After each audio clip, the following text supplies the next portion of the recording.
de número 5.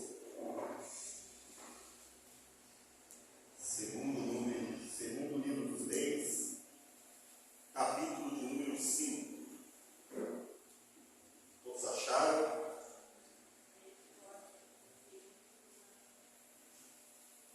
O cara está colocando aqui no projetor.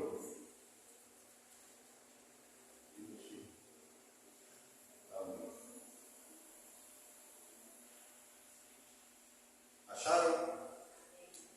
Diz assim: e Naamã, capitão do exército do rei da Síria, era um grande homem diante do seu senhor e de muito respeito, porque por ele o Senhor dera livramento aos sírios. E era este homem herói valoroso, porém leproso.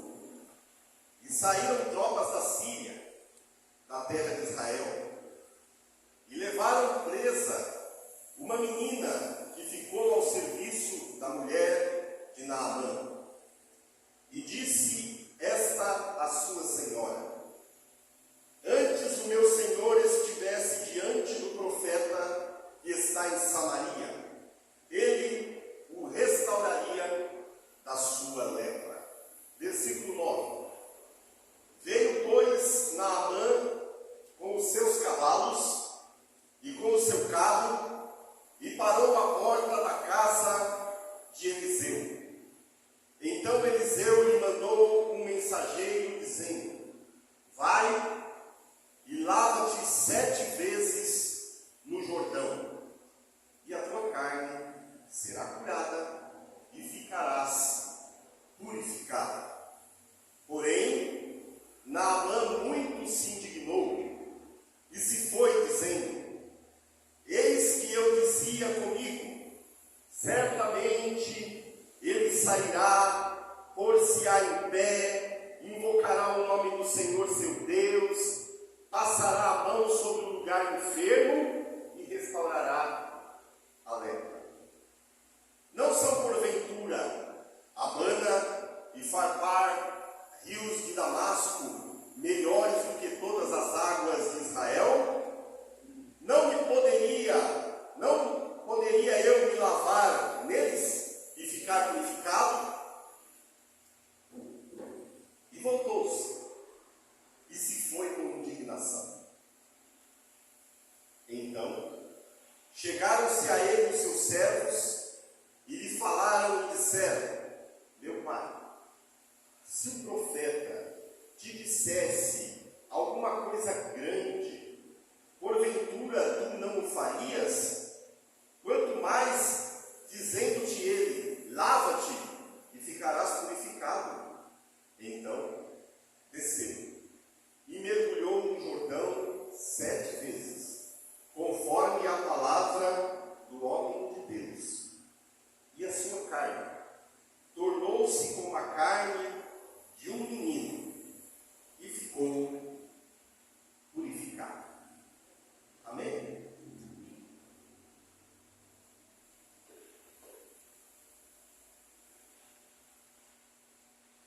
Nós não estamos em muitos? Vocês conseguem me ouvir? Hoje você vai ter trabalho, hein, cara? Com essa câmera aí. Eu vou ficar aqui pertinho de vocês. Tá bom? Vocês já tiveram algum momento na vida de vocês que vocês tinham muita certeza a respeito de algo? Muita certeza? Tipo, olha, eu sei o que vai acontecer. Se eu fechar os olhos, eu conheço todo o processo. O início, o meio, o final. Geralmente, os pais dizem aos seus filhos: ó, isso aí que está acontecendo com você, eu sei o fim, ó, é assim, assim, assim. A gente tem um filme na mente. A gente tem um roteiro. Da mesma forma, às vezes a gente faz algum tipo de empreendimento em algo e a gente fala: eu tenho certeza que isso vai dar nisso, vai dar assim, assado. Você fecha os olhos e parece que você vê todo o processo, tudo aquilo acontecendo de acordo com o seu sonho, aquilo que a tua alma aspira, aquilo que a tua alma anseia. E aquilo te nutre, te enche de certeza. O texto que a gente acabou de ler fala de um homem que ele estava cheio de certeza, mas as coisas não aconteceram do jeito que ele imaginou. Já aconteceu isso com você? Você está certo de uma coisa e depois você descobre que nada é do jeito que você imaginou. Já aconteceu? Vocês estão aqui? É disso que eu quero falar hoje. Quando nada acontece do jeito que a gente planejou, do jeito que a gente sonhou, nem do jeito que a gente projetou.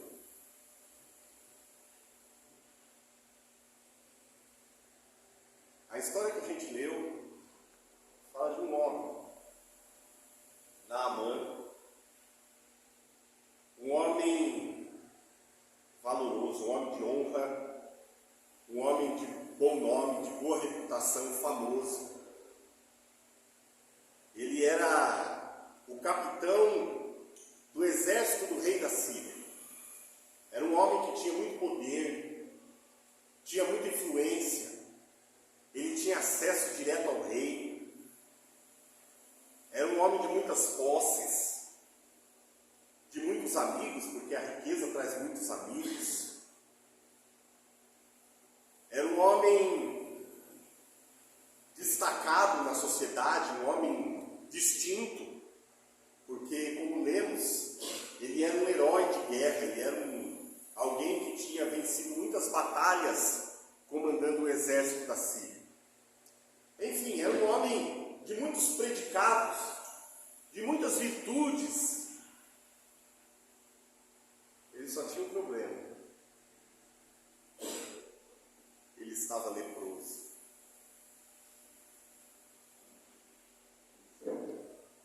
E esse homem leproso, ele se valia das suas finas e caras roupas para esconder essas feridas, para esconder a sua miséria, aquilo que corroía por baixo, aquilo que era quase imperceptível ao olho de quase todos, exceto aos íntimos. Esse homem é um homem sem esperança. Apesar de tudo que o cercava, das benesses, o dinheiro, os amigos, a fama, tudo que o poder poderia comprar naqueles dias, apesar de tudo isso, ele era alguém que tinha os dias contados, porque ele estava sendo comido vivo por uma enfermidade incurável. Esse homem valoroso, esse homem de guerra, quando ele comandou o exército da Síria no território de Israel, levou cativa uma menina judia para ajudar a sua esposa em sua casa nos afazeres. Essa menina judia, embora cativa no palácio, na casa de Naamã, era livre do seu interior. Era alguém que, mesmo cercada por muros, amparada por soldados, por criados, longe da sua casa, longe da sua parentela, distante do culto ao seu Deus, era alguém que no seu interior carregava a fé no Deus de Israel. Era alguém que, enquanto estava em Israel, presenciou milagres, reconheceu verdadeiramente homens e profetas de Deus, gente cheia de autoridade na palavra, gente compromissada com Deus. E ela está ali todo dia diante de Naamã, e ela se comove com a situação daquele homem. Ela chama a sua senhora e diz: olha, se o meu senhor, se o meu patrão estivesse em Samaria, na terra dos profetas, se ela estivesse diante de um homem de Deus, eu tenho certeza que ele ficaria curado. Eu poderia jurar que ele ficaria curado. Confiança, fé absoluta em Deus e nos instrumentos de Deus que haviam ali em Israel. Naamã não era dado a conversar com criados, os servos. Ele se relacionava com gente lá de cima, de outro patamar, de outra prateleira.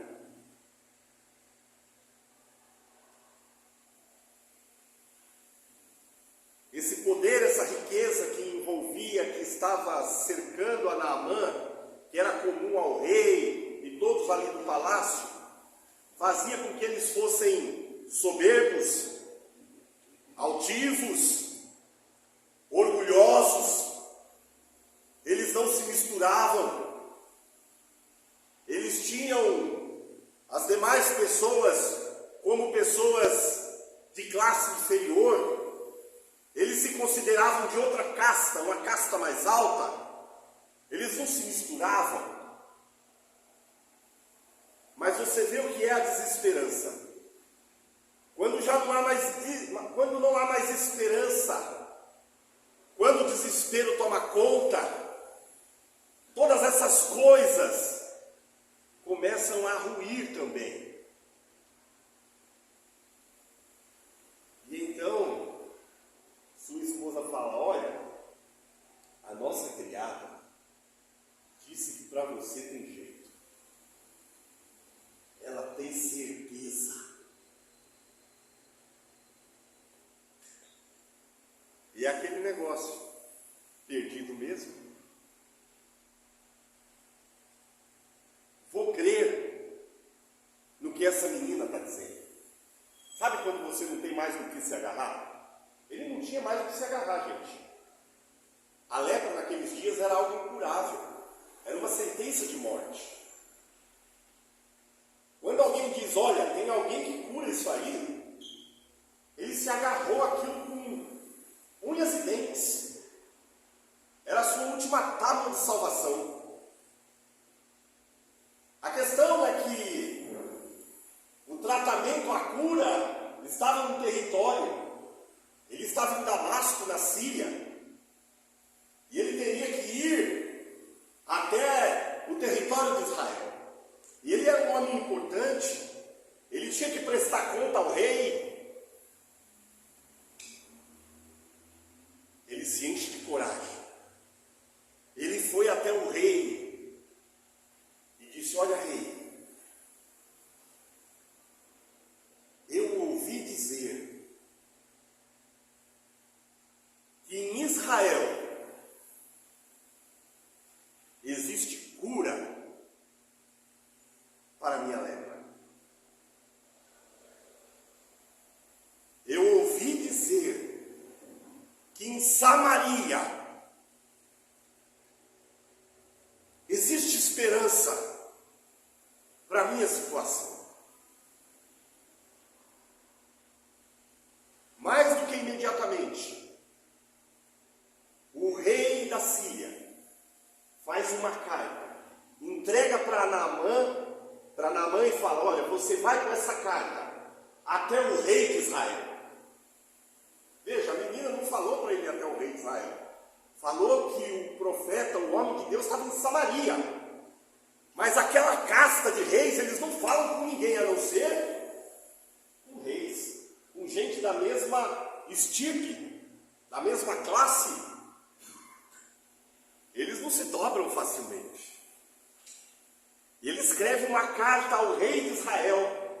Então Naamã pega suas mulas, seus cavalos, coloca muito ouro, muita prata, muitas roupas caras, finas,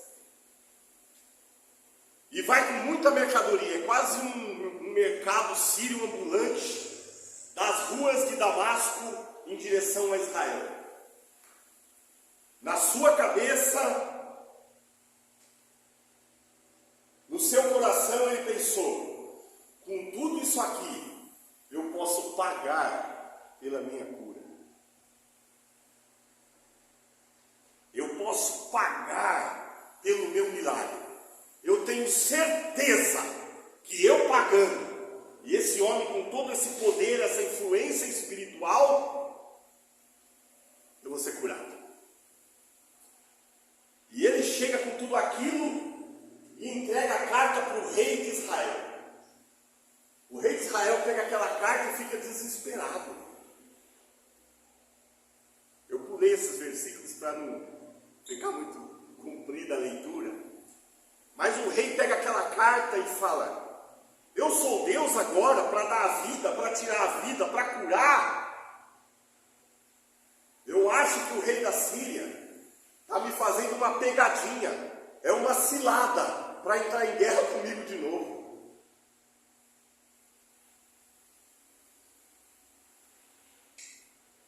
Enquanto isso acontecia no palácio, essa notícia chegou ao profeta Eliseu. Eliseu,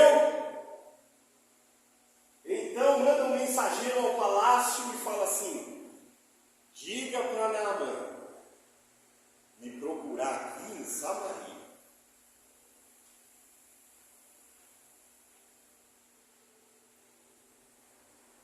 O lugar do milagre, o lugar da resposta, o lugar da cura, não é no palácio. O lugar do milagre, o lugar do encontro, é descendo para Samaria.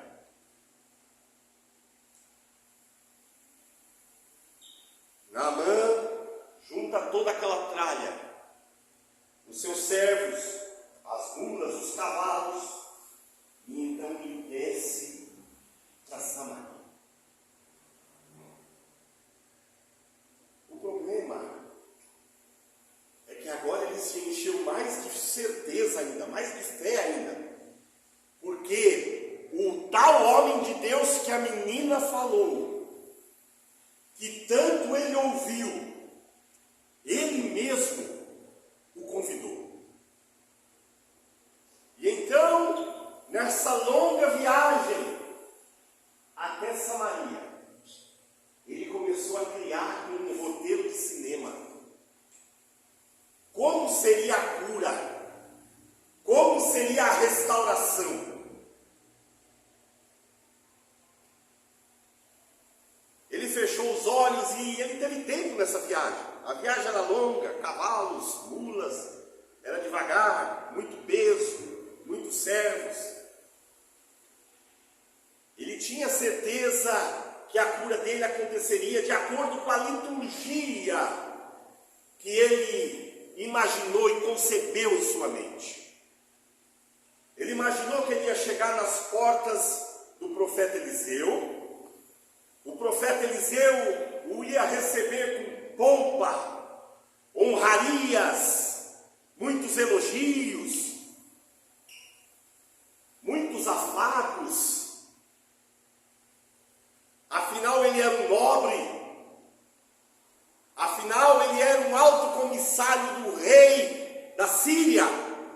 Ele era importante, que inclusive trazia muitos bens para, se preciso for, pagar o milagre.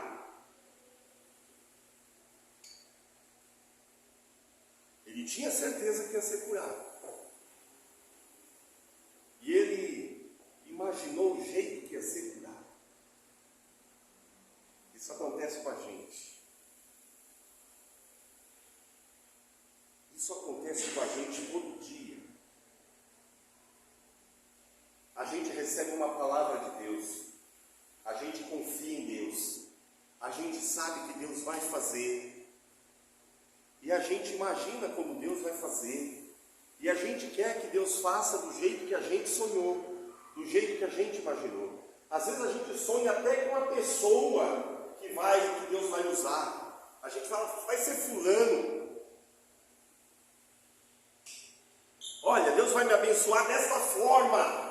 Eu vou abrir um negócio assim e Deus vai usar esse negócio. Olha, eu vou conhecer a pessoa tal, ou eu vou até ele, vou falar com ele, vou pedir um favor a ele. Deus vai mover o coração dele e vai ser assim, coisa e tal.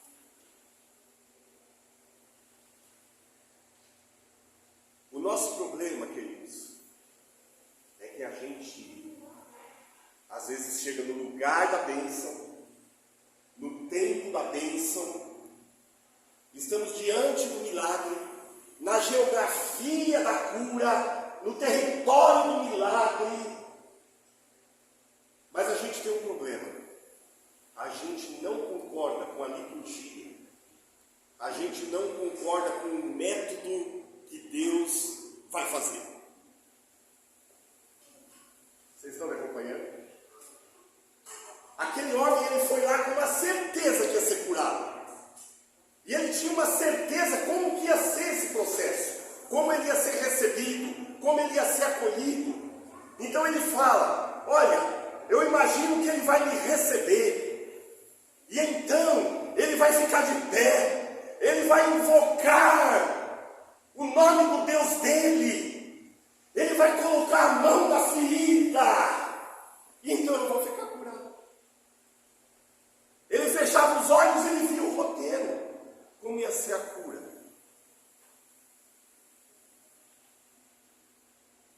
E não aconteceu nada disso.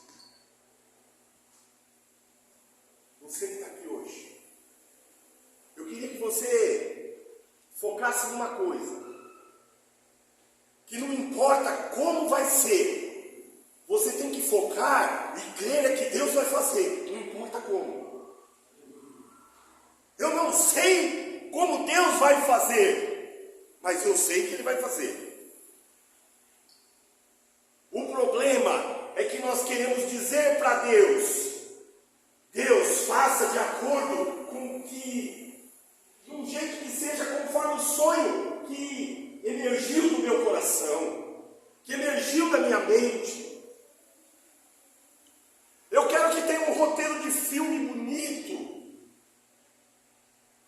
A gente gosta que a vida tenha um roteiro de filme.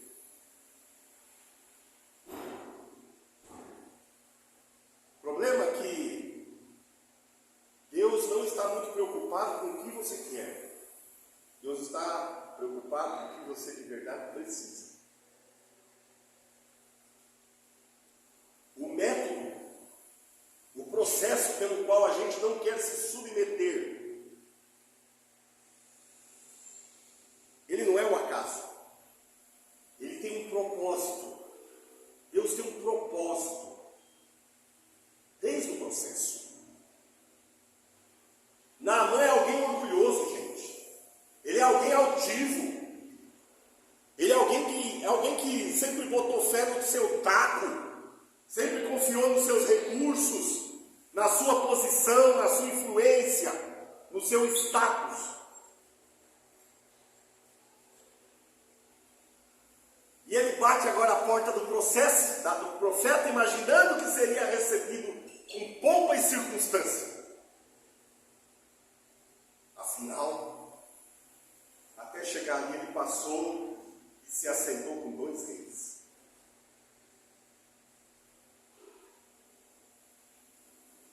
Tal não é a sua decepção. Eliseu não quis nem ver ele.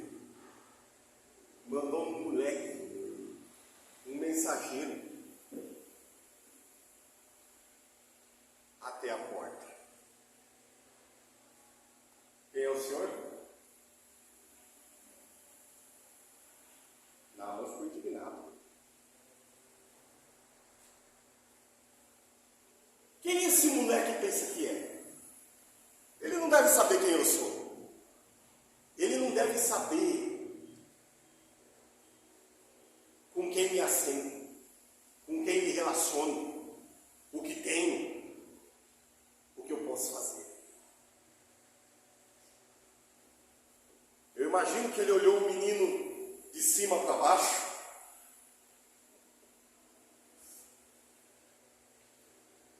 Foi o máximo que ele podia fazer. Afinal, ele estava ali atrás de um milagre. O menino também não deu muita bola. Ele falou: olha, o profeta mandou te dizer o seguinte: desce para o Jordão e lava-te 7 vezes. E então, a tua carne vai ficar curada. E você vai ficar purificado. São duas coisas, vocês perceberam? São duas coisas diferentes. A tua carne será curada. E você vai ficar purificado. A Bíblia diz que ele não esperava aquele tratamento. Ele ficou muito indignado. Muito revoltado.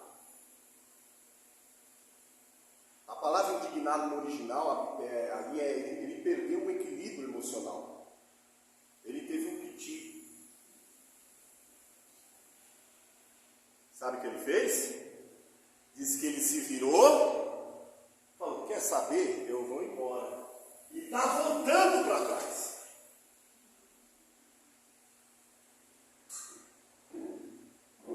Vocês estão rindo, mas com a gente acontece todo dia. Às vezes você chega num lugar e você tem uma expectativa, como você vai ser recebido, um emprego, uma igreja, uma família, uma visita, enfim. E quando você chega lá, você fica muito decepcionado, você fica muito frustrado. Às vezes, a tua frustração chega a ser com Deus. Deus, por que eu vim parar aqui? O que está acontecendo? Eu não sou teu filho, eu não sou teu servo. Olha que humilhação. Olha que opróbrio. Olha que desonra.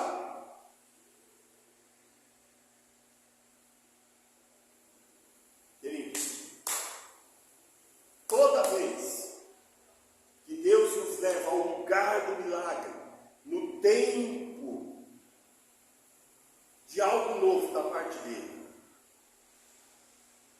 ele nunca vai fazer isso sem nos desconstruir. Ele vai ter que tirar alguns conceitos, alguns preconceitos, alguns sonhos, alguns anseios que não fazem parte do pacote. É normal.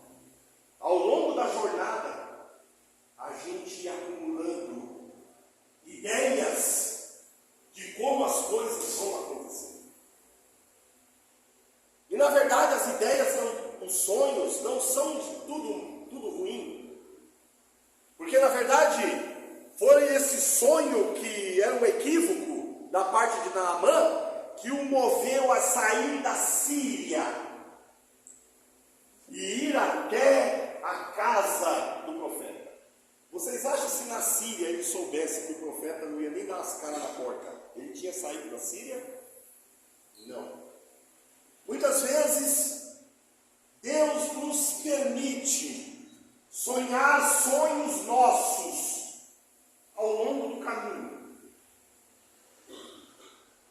E a gente constrói o nosso ego, a gente constrói a nossa reputação, a gente constrói a nossa honra, a gente constrói o nosso bom nome e faz disso uma armadura, e faz disso uma defesa, faz disso uma redoma que esconde aquilo que está podre, fétido dentro de nós.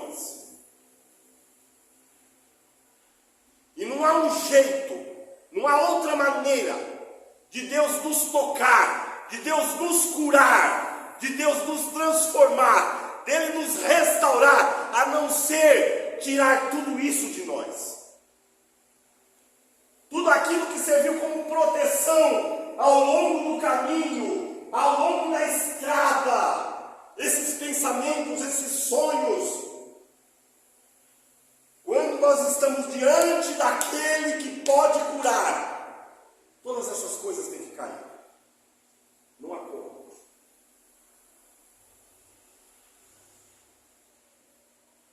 É nesse momento que a gente dá de cara com a realidade do que é a vida de verdade.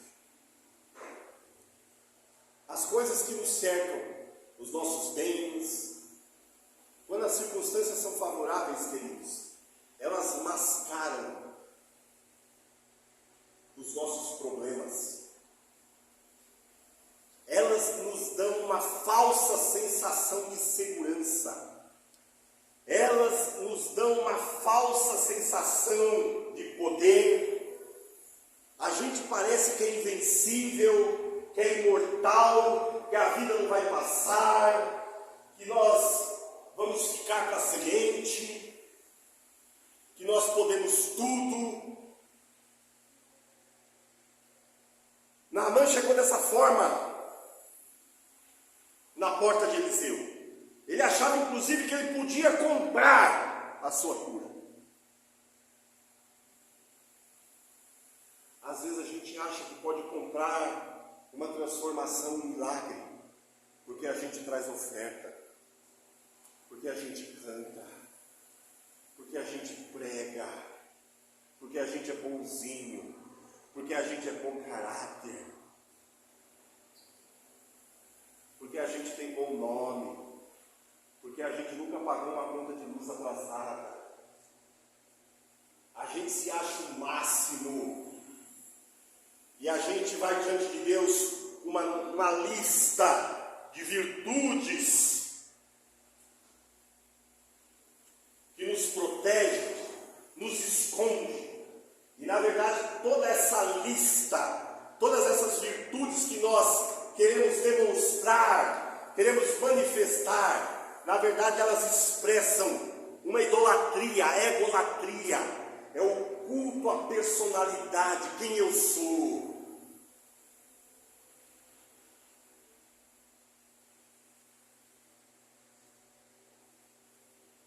Esse eu, esse ego, essa soberba, que parece que não tem limite, que tem uma aparência de coisa boa, de virtudes. E isso não deixa a gente perceber que a gente carece de Deus. Até para puxar o ar, nem que seja uma única vez, e respirar. Se ele não tiver graça, você puxa o ar mais uma vez e morre. E tudo mais não tem valor. O Naamã, queridos, é alguém cheio de empáfia. Ele está sendo desconstruído na porta do profeta por um menino. Deus está usando um menino. Sabe, queridos? Ele achou que quando ele chegasse na casa do profeta, ia ter oração com mão, imposição de mão. Alguém ia tocar nele, ia abraçar. Às vezes a gente não chega na igreja assim, a gente fala, hoje eu precisava tanto de um abraço. Eu precisava que alguém colocasse a mão na minha cabeça, jogasse óleo em mim, falasse em línguas comigo. E é nesse dia que ninguém nem olha para a tua cara. Isso era o que a alma de Naamã queria. Afago. Alguém ia se colocar de pé. Olha, eu sonhei, eu tinha certeza que ia ser assim. Ele ia ficar de pé, falar em voz alta. Todos os meus criados, os meus servos vêm. É uma cena apoteótica. Que bom se naquele tempo tivesse o Spielberg para filmar, fazer alguma coisa, uma superprodução. Ele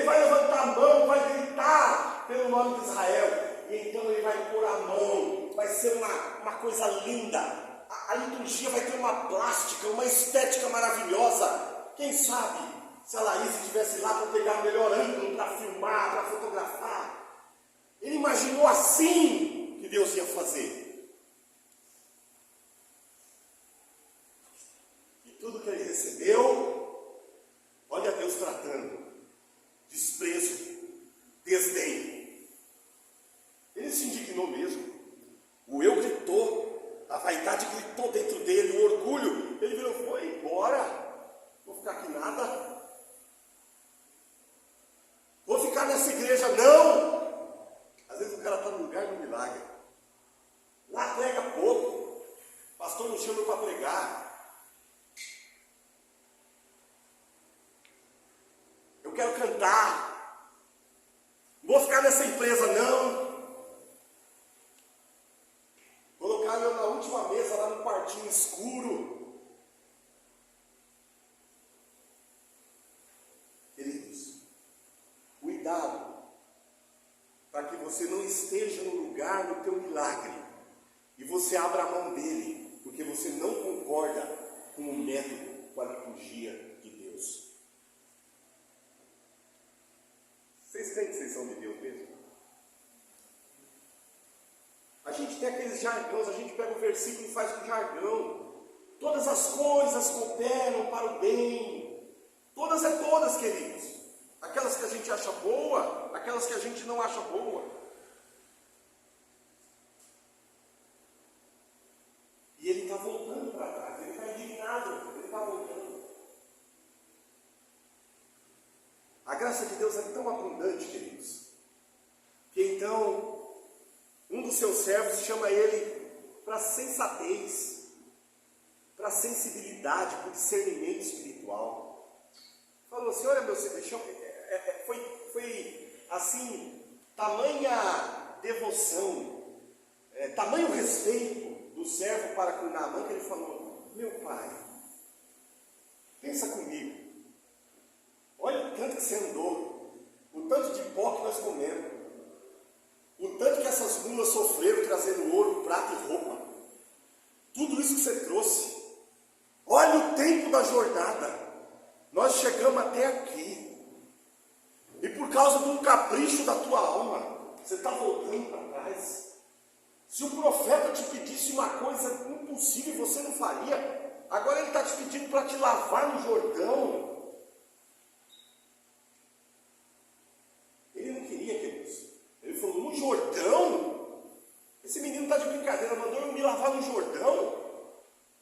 Era tempo da cheia. O Jordão era um rio no tempo da cheia, sujo. As águas não eram tão puras assim, as águas eram sujas. Veja, parece um paradoxo. Deus disse para ele mergulhar no rio sujo, para ele ficar purificado. Ele está sendo quebrado no ego, vocês estão percebendo? Ele está sendo moído, ele está sendo espremido. Deus não estava preocupado apenas com a lepra dele. Ele tinha uma lepra pior do que as feridas da pele. Era a lepra do orgulho, era a lepra da soberba, era a lepra do eu.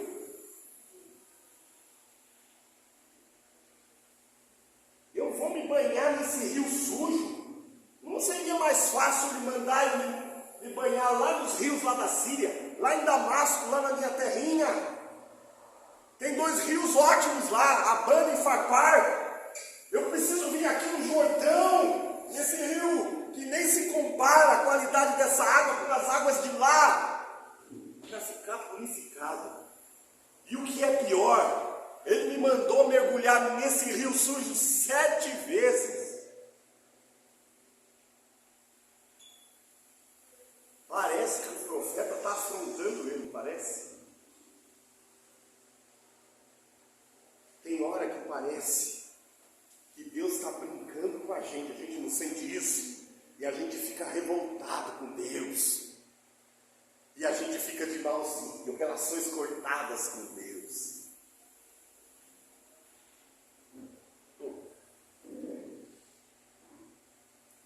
A gente não está entendendo nada. gente está indignado. Mas como é que pode uma coisa dessa?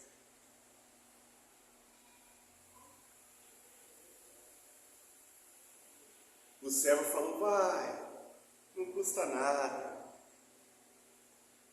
Ele tem que engolir o orgulho. Pensa, Josias, diante de toda a tropa, o chefão, então vou. Ele não está sozinho, gente, ele está com uma tropa. Deus está quebrando ele na frente de todo mundo. Tem hora que a gente não entende Deus, não é?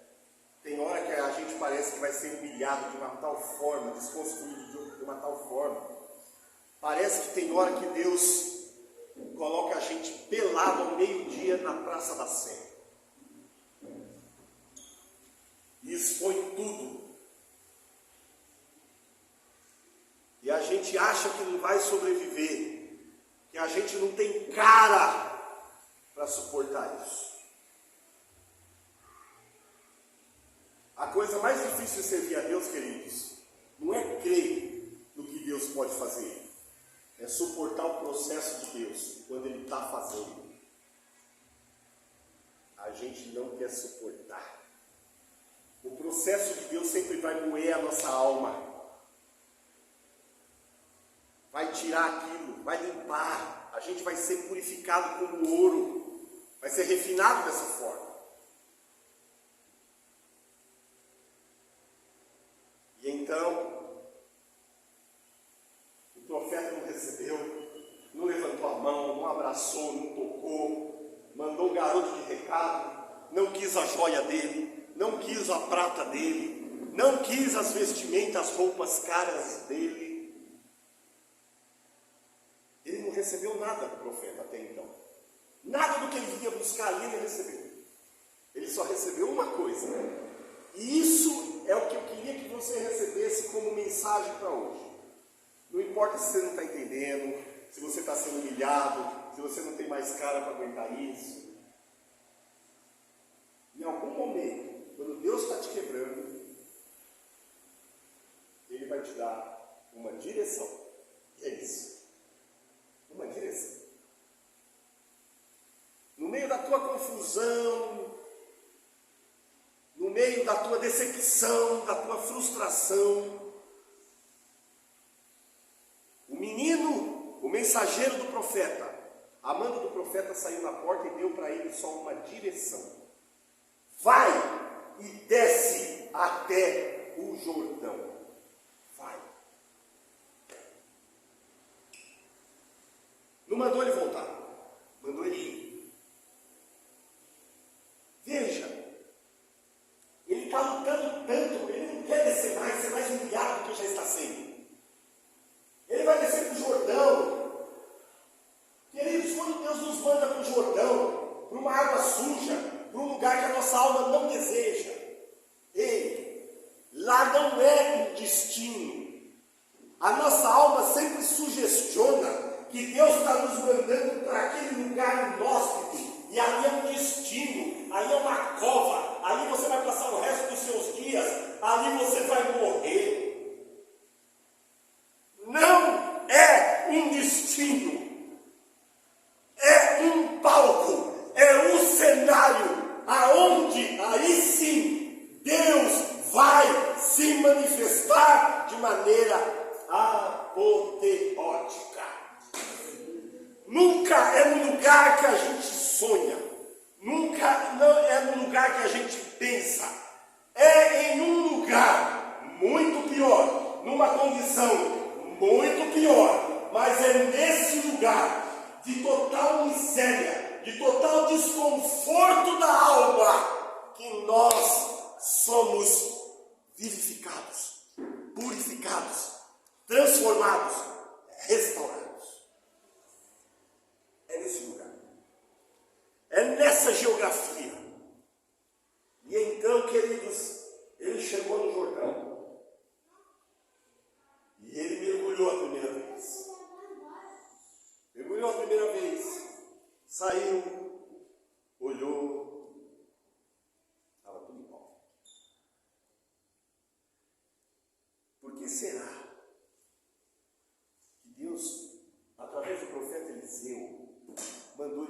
7 vezes. Poderia ser uma só, sim ou não? 2, 3. Isso tem menos a ver com o número. Isso tem menos a ver com a quantidade de vezes. Tem gente que pega isso e faz disso uma campanha. Vamos dar 7 voltas, 7 mergulhos. Tem menos a ver com o número. Como no Velho Testamento Deus sempre falou por figura, o número 7 significa completo, pleno, algo que você termina, algo que você acaba. O que na verdade significa ele mergulhar uma vez. Não vai acontecer nada.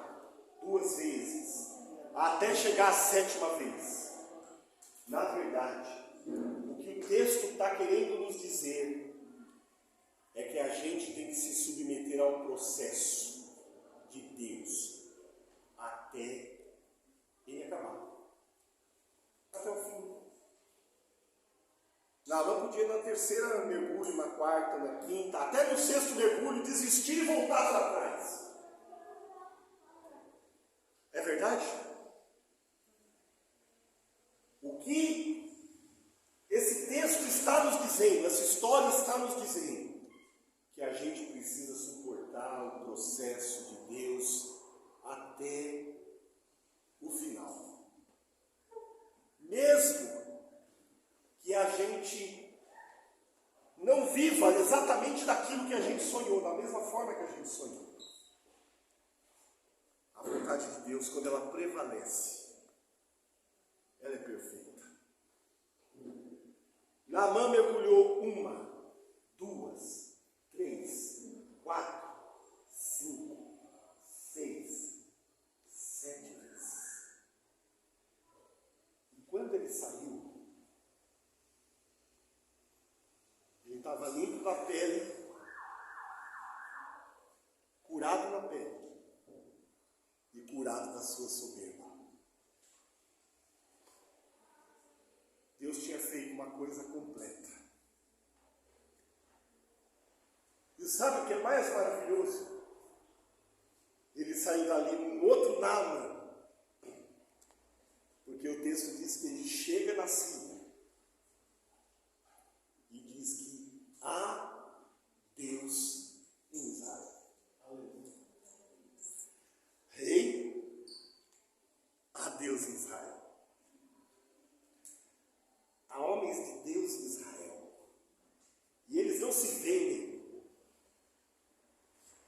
Tem homem de Deus em Israel. Eles não se vendem. Não se compra. O Deus de lá não se compra. Ele não se curva ao ouro, à prata. Ele não precisa de afago, não trabalha com afago, com lisonjas, nada disso. É um Deus que parece duro. É um Deus que parece insensível. Mas é um Deus que ama de verdade, disciplinando, corrigindo, limpando, santificando. Tem um Deus lá. Eu não quero me prolongar. Pode vir para cá, pode. Eu queria dizer para você. Talvez a gente está entrando no ano de 2023. E não se parece em nada com o que a gente sonhou, verdade ou não? Parece que tudo vai de mal a pior. Parece que Deus simplesmente nos esqueceu. E às vezes nas nossas lutas particulares, a gente sente uma frustração tão grande, uma indignação tão grande, que a gente faz birra para Deus, a gente bate o pé, ameaça, vou voltar, vou embora, vou desistir. A gente quer fazer que nem Naamã.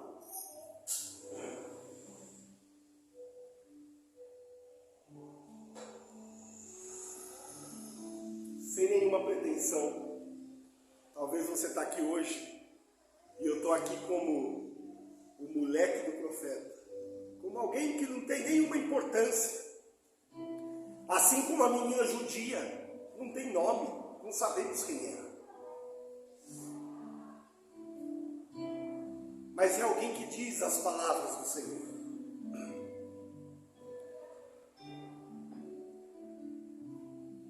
Nessa noite, em meio à nossa luta, em meio à nossa confusão de mente, a gente não está entendendo porque as coisas não estão acontecendo do jeito que a gente sonhou e projetou. Eu quero dizer para você que Deus vai fazer. Não arrede o pé do lugar do teu milagre.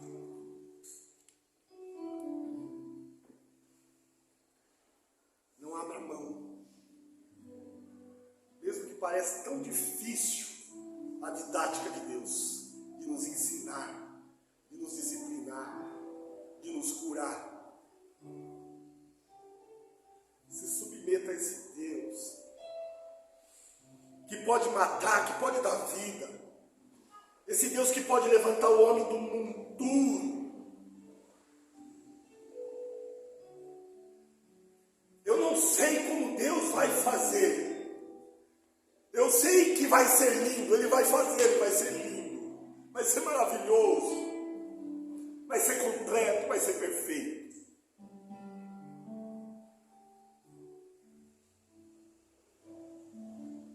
Às vezes nós temos tantos temores, e a gente tem medo de se expor para Deus. A gente tem medo de mostrar a nossa lepra. E a gente se esconde atrás de um cargo, atrás de um dom, atrás de um ministério, atrás de uma posição. A gente se esconde.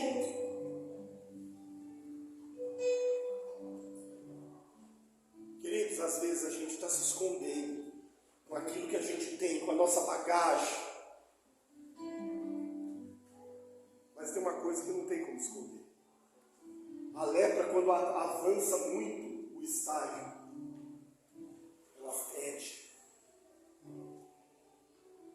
A pessoa que está ao teu lado começa a perceber. Que tal hoje a gente se abrir para Deus? Que tal a gente hoje se humilhar, se submeter e atentar para a direção que Ele nos deu? Quando eu li isso aqui, Deus me deu uma outra mensagem. Vamos descer ao Jordão, mas eu não vou pregar isso hoje. Deus deu uma direção. Vá para o Jordão. Quando é que se vai para o Jordão? Aqui tem uma verdade que eu queria que você se agarrasse nela com unhas e dentes. Deus mandou o profeta descer ao Jordão. No momento que o Jordão estava mais sujo, mais lamacento, de mais difícil acesso.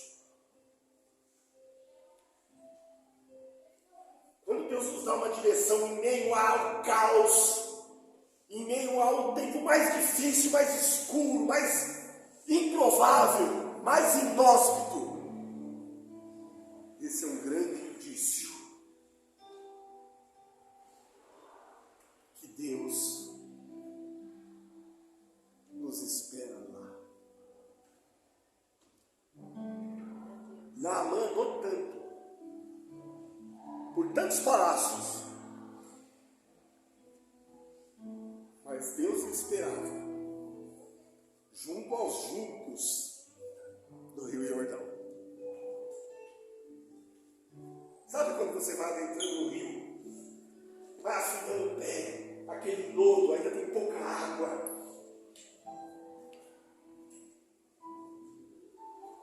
Tá difícil, tô com medo, a correnteza tá forte, eu vou voltar. Não desista. Falta um pouquinho assim.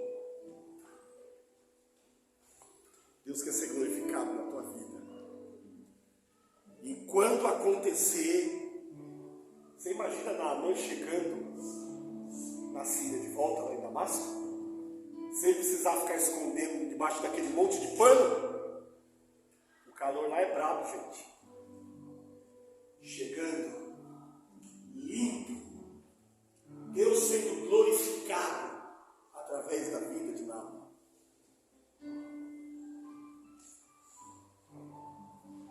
Quando Deus se manifesta na nossa vida, a gente perde a necessidade de ficar se escondendo das pessoas. Olha, não tem ponto fraco, a gente diz que não tem ponto fraco, a gente faz um tipo de um super-herói.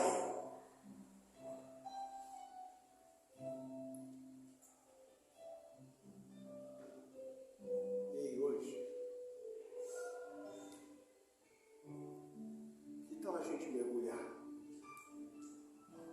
Fecha o olho e desce. Deixa a água com a sujeira passar. Levanta. Desce de novo.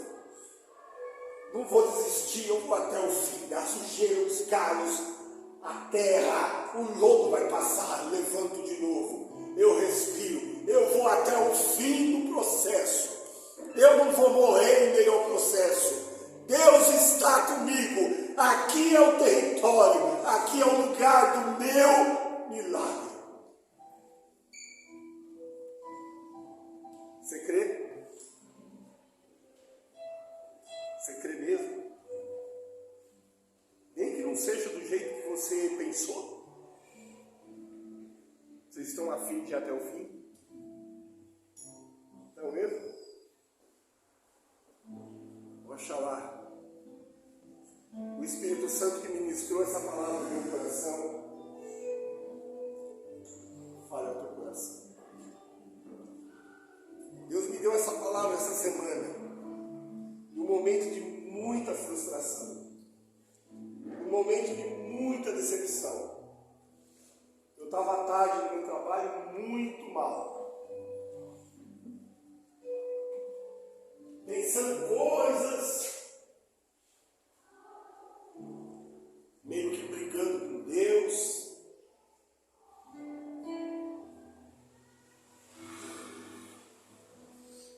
Mas eu tive coragem de dizer para Deus: tudo que eu acho que está errado comigo, com a gente, como que eu posso me esconder daquele que me sonda por dentro, por fora?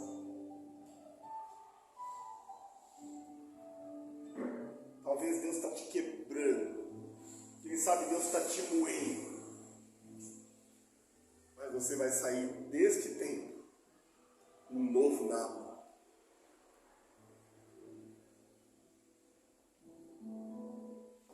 Não tem a ver com a água suja. Não tem a ver com o método. Não tem a ver com a liturgia. Não tem a ver com o profeta. Não tem a ver com o mensageiro do profeta. Não tem a ver com as riquezas de Naaman. Não tem a ver com as cartas de rei para rei. Sabe o que tem a ver? Com um Deus que cumpre o que diz. Um Deus que quando começa, ele termina. A gente sabe os textos de cor, mas a gente não toma isso para a nossa vida. A Bíblia diz que a obra que ele começou em mim e em você, ele vai aperfeiçoar, ele vai terminar. Eu gosto de um texto de Apocalipse que diz que ele é o sim, ele diz é sim, sim, e ele é o amém, que quer dizer, está feito. Ele é o sim e o amém. Ele é o alfa, ele é o ômega, ele é o princípio, ele é o fim. Certa vez, o profeta Isaías, diante do povo de Israel, disse: ei pessoal, tenham calma, não se desesperem, não percam a esperança. O nosso Deus, ele, o nosso Deus, ele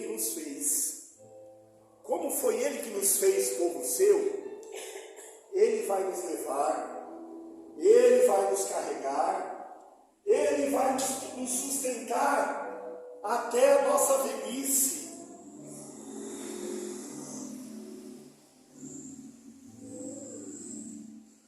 Você já percebeu que Deus te carregou até aqui? Por que cargas d'água que Ele te carregou até aqui, daqui para frente Ele abriria a mão e mudaria de ideia? Ou desistiria? O Deus que nos trouxe até aqui vai nos levar até o final. E para encerrar essa rápida reflexão, não sei se é rápido, eu já perdi o tempo. Mesmo que hoje você possa estar no maior opróbrio da sua vida, é palavra de Deus. Para todo opróbrio tem um tempo de dupla honra. Você não entendeu? Para todo opróbrio tem um tempo de dupla honra. É só suportar o processo. Ah, mas é tão difícil, eu sei. Eu sei. O bom é que quando a gente passa pelo processo, a gente tem legalidade sobre aquilo que a gente venceu. Você vai consolar com a consolação que foi consolado. Você vai ter fé numa área que alguém não tem. Você vai dizer, não, pode crer, eu passei por isso, eu venci. E é assim que Deus faz. E a gente vai se edificando como corpo. Nós vamos para a ceia.